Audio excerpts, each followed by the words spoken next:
Short wave 7265 mega hertz پر radio Tararkhal Azad Kashmir اور medium view 585 کلو hertz پر ہم radio Pakistan اسلام آباد سے آپ سے مخاطب ہیں۔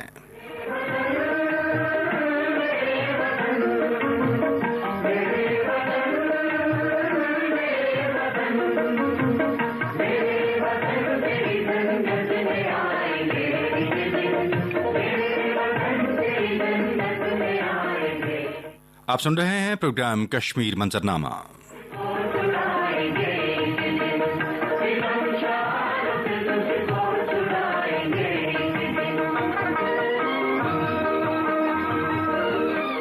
پروگرام کے پروڈیوسر ہیں انعام احمد سومرو۔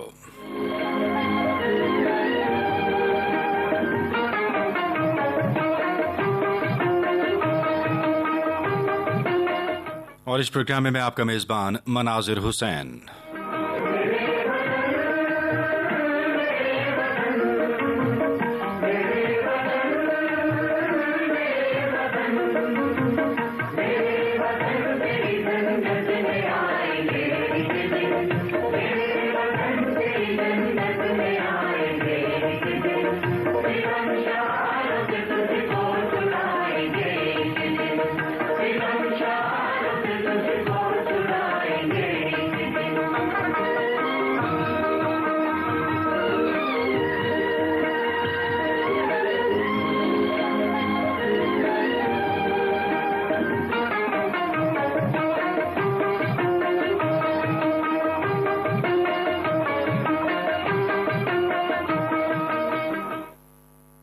سامعین، پروگرام میں آپ کو کہتے ہیں خوش آمدید اور السلام علیکم۔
مقبوضہ کشمیر کی صورتحال کے حوالے سے آج کے اپڈیٹ سے آپ کو آگاہ کریں گے۔ غیر قانونی طور پر بھارت کے زیر قبضہ جموں و کشمیر میں کل جماعتی حریت کانفرنس کے رہنماؤں نے آج سانحہ زکورہ اور ٹینگ کے شہداء کو ان کی 34ویں برسی پر شاندار خراج عقیدت پیش کیا۔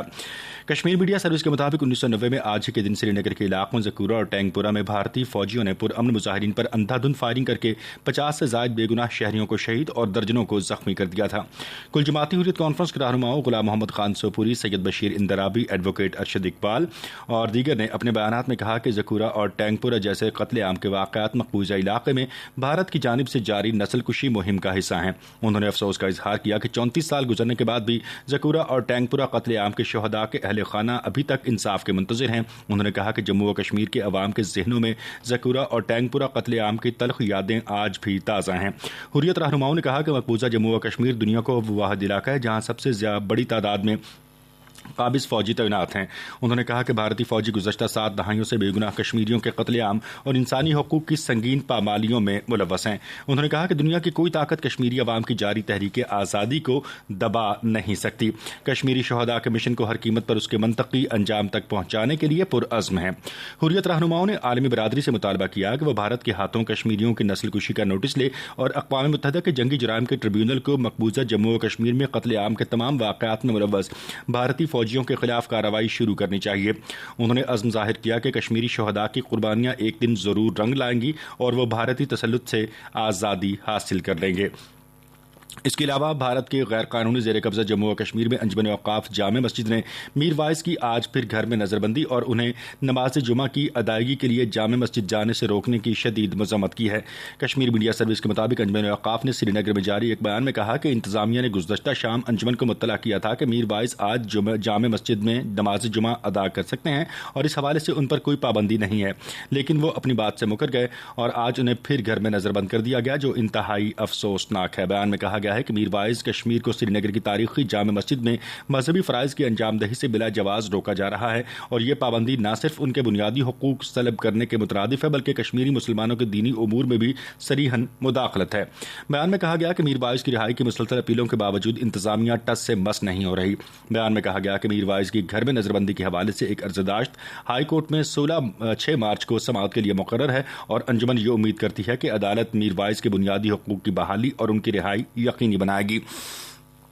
اس کے علاوہ جس اہم موضوع پر ہم گفتگو کریں گے بھارت کے غیر قانونی زیر قبضہ جموں و کشمیر میں بھارتی پولیس نے صحافی آصف سلطان کو 5 برس کی غیر قانونی حراست سے رہائی کے محض 2 دن بعد دوبارہ گرفتار کر لیا ہے۔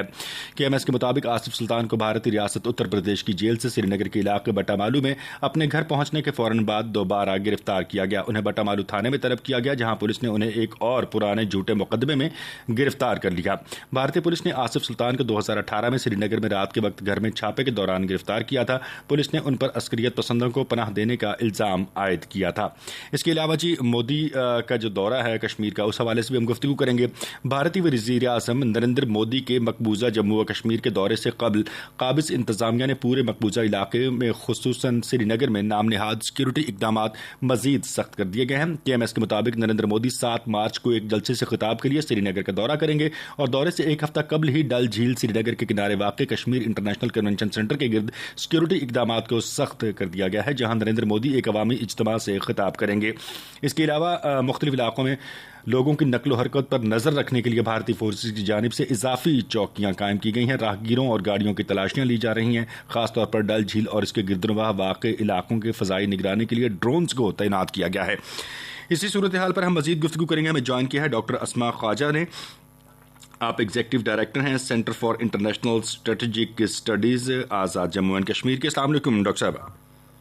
وعلیکم السلام میم، بہت شکریہ آپ کے وقت کے لیے اور بہت خوشی اور مسرت ہے کہ موزوں ترین شخصیت ہیں آپ آج کے ہمارے پروگرام کے حوالے سے، اور خاص طور پر پھر ایک ایسے موقع پر آپ ہمارے پروگرام کا حصہ ہیں جب بھارتی وزیر اعظم نریندر مودی 7 مارچ کو مقبوضہ کشمیر کا دورہ کرنے کے لیے جا رہے ہیں۔ اس سے پہلے بھی ان کے یہ دورے پلان کیے جاتے رہے اور جب بھی کسی بھی بھارتی ڈگنیٹری کا، اور خاص طور پر اگر ہم وزیر اعظم کی بات کرتے ہیں، ان کا دورہ پلان کیا گیا تو غیر روایتی انداز میں جو ہے سیکورٹی فورسز کی تعداد میں بھی اضافہ کیا گیا، وہاں پہ بنیادی انسانی حقوق بھی سلب کیے گئے، علاقے کے لوگوں پہ جو ہے عرصہ حیات ہے وہ بھی تنگ کیا گیا۔ اس دورے کا بنیادی مقصد جو ہے وہ مقبوضہ کشمیر کی صورتحال کو انٹرنیشنل کمیونٹی کے سامنے نارملائز شو کرنا ہے، جو کہ قطعاً نہیں ہے۔ بھارت اوچھے ہتھ کنڈے تشکیل دیتا ہے جن کا جو حقیقت ہے وہ بیچ چوراہے پھر پھوٹ بھی جاتی ہے، بھارت کو ہزیمت بھی اٹھانا پڑتی ہے۔ بھارت کی یہ پلاننگ، مودی کا یہ دورہ اور انسانی حقوق کی ایک طویل عرصے سے جو پامالیاں ہیں، اس صورتحال کو آپ کس طرح دیکھتی ہیں میم؟ دیکھیں، ڈیفینیٹلی یہ جو صورتحال ہے یہ مودی کے دور حکومت میں ابتر سے ابتر ہی ہوتی چلی گئی ہے، اور نہ تعلقات کی بہتری میں نہ صورتحال کی بہتری کے لیے ہمیں کچھ نظر آیا۔ مگر یہاں میں آپ کی توجہ مبذول کروانا چاہوں گی کہ اس سے پہلے مودی کا سری نگر کا دورہ فروری 2019 میں ہوا تھا، اور آپ دیکھیں کہ اس دورے کے بعد کشمیر کے حوالے سے بھارت نے LOC کراس کی، بالا کوٹ سٹرائک ہوئی اور وہ ساری چیزیں اس کے بعد ہوئی، اور ابھی بھی جب ہم یہ موجودہ دورہ بھی، اور وہ دورہ الیکشن سے پہلے تھا، تو مجھے یہ یقیناً اس بات کے پہ مجھے تشویش ہے کہ ہمیشہ الیکشن سے پہلے ہی مودی صاحب کو سری نگر کا دورہ کرنا کیوں یاد آتا ہے، اور اس کی وجہ غالباً یہ ہے کہ وہ اپنے ریڈیکل انتہا پسند ہندو ووٹ بینک کو یہ یقین دلانا چاہتے ہیں کہ انہوں نے کشمیر میں مسلمانوں کو، مسلمان کشمیریوں کو اپنے بندوق کے سائے تلے غلام بنا کے رکھا ہوا ہے، اور وہاں پہ مسلمان اکثریت کے علاقے میں وہی ہو رہا ہے جو ہندو انتہا پسند اقلیت چاہتی ہے۔ تو یہ ایک بڑا امپورٹنٹ پوائنٹ ہے. اور اس کے بعد جو چیز یہ ہے کہ کیا مودی صاحب اس طرح بھارتی وزیر اعظم کشمیر میں بی جے پی کو کسی کو اکثریت یا قابل ذکر نمائندگی دلانے میں کامیاب ہو سکیں گے. یہاں پہ یہ بات بھی بڑی کرنا امپورٹنٹ ہے کہ فروری میں انہوں نے جموں کا دورہ کیا. اب جموں کشمیر کے دو الگ الگ دورے اپنے انتخابی مہم کے نقطہ نظر سے کرنے سے مودی صاحب شاید عوام کو یہ بھی یقین، اپنے ہندو انتہا پسندوں کو یقین دلانا چاہتے ہیں کہ انہوں نے واقعتاً کشمیر اور جموں کو دو علیحدہ یونین ٹیریٹریز میں یا حصوں میں تقسیم کر دیا ہے. تو یہ آپ کو اس تناظر سے بھی یہ دورے کو دیکھنے کی اور مانیٹر کرنے کی بڑی ضرورت ہے. جی بالکل. تو مودی صاحب کے مودی کے جو وہاں پہ مصروفیات کے بارے میں جو رپورٹس آ رہی ہیں کہ وہ کیا کریں گے، اس میں ایک ہائی سیکیورٹی لیول کی میٹنگ میں بھی شرکت ہے. تو ہمیں یہ بھی جاننا ہے کہ اس میٹنگ کا تعلق کیا بھارت کے کسی اور اگریسو غاصبانہ ڈیزائنز یا ارادوں کے ساتھ تو نہیں ہوگا. سو بڑا ہی یہ ایک اس دورے کی نوعیت، اس دورے کا وقت، ٹائمنگ اور اس دورے کے اثرات، یہ ساری تینوں چیزیں بہت امپورٹنٹ ہیں اور بڑی ضرورت ہے کہ ہم اس کو بڑی ڈیٹیل میں اس کا انالیسس بھی کریں اور الارمز بیل بھی بجائیں. اور آپ یہ دیکھیں کہ پہلے G20 کے نام پہ، اس کے بعد بھارت کبھی نہ کہیں کچھ اس دنیا کو دکھانے کے لیے جو کشمیریوں کی سیکیورٹی اقدامات کے نام پہ زندگی تنگ کرتا ہے اور جس طرح ان کے روزگار متاثر ہوتے ہیں ان سیکیورٹی اقدامات کے نام پہ، جس طرح ان کی روزمرہ کی زندگی، ان کے اسکول، ان کے کالجز، یہ ساری چیزیں افیکٹ کرتی ہیں. تو کیا یہ ایک اور اس قسم کا دورہ یہ مودی صاحب کو سوٹ کرے گا اور وہ اس کو پھر الیکشن کے لیے اس دورے کو استعمال کریں گے.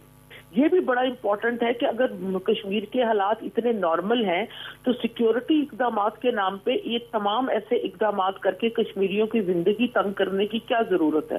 اگر آپ کو یاد ہو تو G20 سمٹ، جو G20 کا ٹورزم سمٹ بھارت وہاں پہ منعقد کرا رہا تھا، اس ضمن میں انہوں نے بے گناہ کشمیری نوجوانوں کو گرفتار کیا، چیزیں ختم کرائی اور ایک بالکل ایک سپرفیشل کاسمیٹک امیج اور ریفلیکشن آف سری نگر جو تھی انہوں نے وہ بنانے کی کوشش کی تاکہ دنیا کو بے وقوف بنایا جا سکے.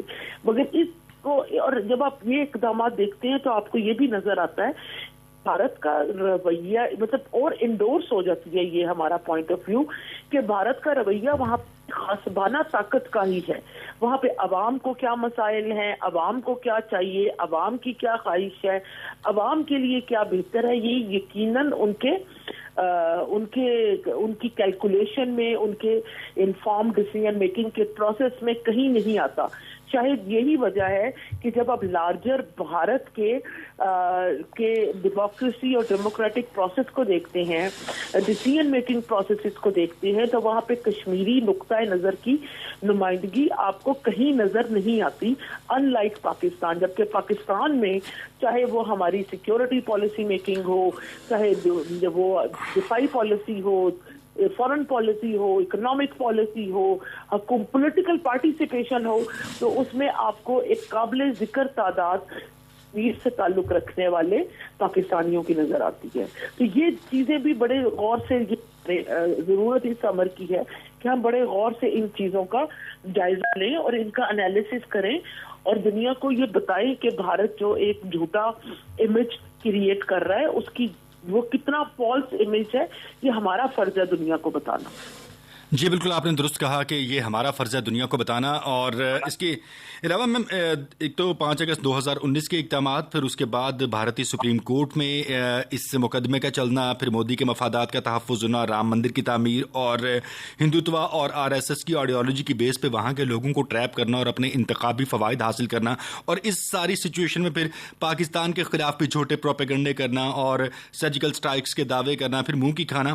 ذرا اس صورتحال کو بھی تھوڑا سا انالیسس انالیسس کیجیے گا کائنڈلی کہ آپ کے خیال میں کیا اب بھارتی عوام میں کوئی تھوڑی سی سیاسی بالیدگی ان فیوچر نیئر آپ کو نظر آتی ہے؟ پھر کانگریس وہاں پر جو ہے آپ کو لگ رہا ہے کہ جیسے جس طرح سے رجسٹ کر رہی ہے، پھر جو داخلی صورتحال ہے ہریانہ میں اس وقت جو کچھ ہو رہا ہے، دلی کے بارڈر پہ جو کچھ ہو رہا ہے، کسانوں کا احتجاج ہے، خالصتان کی تحریک ہے، میزورام کی تحریک ہے، اس کے علاوہ منی پور کے فسادات ہیں، سو داخلی سطح پر بھارت بڑی بری طرح سے عدم استحکام کا شکار ہو رہا ہے. So what you like to say about the future and predictions?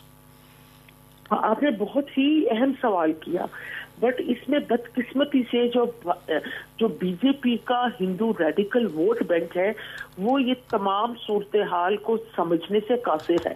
اور میں ہمیشہ یہ کہتی ہوں کہ بدقسمتی بھارت کی یہ ہے کہ اس وقت وہاں پہ جو مودی بول رہا ہے، جو مودی بیچ رہا ہے، وہ بک رہا ہے.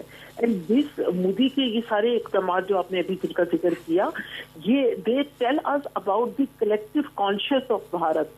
اور ڈیفینیٹلی آپ نے کہا کیا صورتحال بہتر ہوئی ہے، تو میں یہ کہنا چاہوں گی کہ مودی کے 8 سالہ دور حکومت میں بی جے پی نے نئے نارمل اسٹیبلش کر لی ہیں. جو چیزیں بھارت میں کچھ عرصہ پہلے 10 سال پہلے بھارت میں کرنا ایک امبیرسمنٹ تھا یا غلط تھا، اور بھارتی سوچ بھی نہیں سکتے تھے کہ ان کے ملک میں یہ ایسی کانسٹیٹیوشنل چینجز آئیں گی. مودی نے وہ تمام اقدامات کیے، جیسے کہ آرٹیکل 370 کی ریووکیشن، جیسے کہ آرٹیکل CAA جس میں انہوں نے کہا کہ پورے دنیا میں رہنے والا ہندو جو ہے وہ بھارت کی آ کے نیشنلٹی لے سکتا ہے. تو اس قسم کی جو جس میں انہوں نے کہا بنگلہ دیشی جو ہے چاہے وہ 50 سال سے آسام میں رہ رہے ہیں وہ واپس اپنے ملک جائیں گے، اور جو ہندو بنگلہ دیشی رہ رہے ہیں ان کو نیشنلٹی دی جائے گی. اور اس کے علاوہ جس طرح انہوں نے جوڈیشری کو ٹرینڈ کر دیا ہے یا کنورٹ کر دیا ہے اب puppet to endorse illegal activities and policies of Modi regime.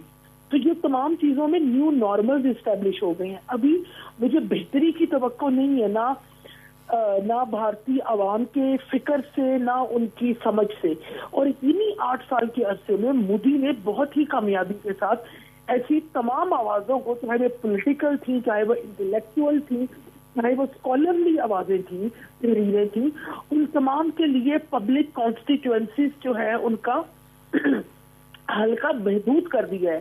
Piece voices کے لیے کوئی آڈیبلٹی ویزیبلٹی نہیں ہے بھارتی.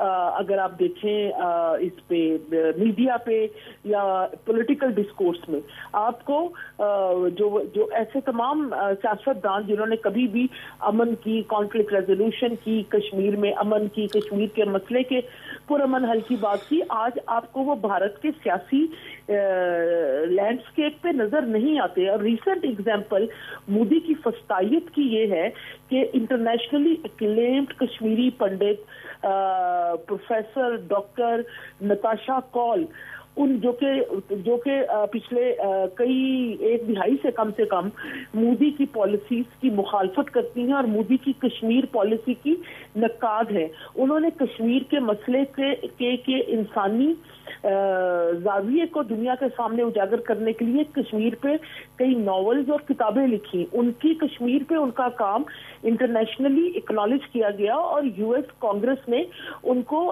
کچھ سال پہلے کانگریس میں کشمیر پہ ٹیسٹمنی کے لیے بلایا.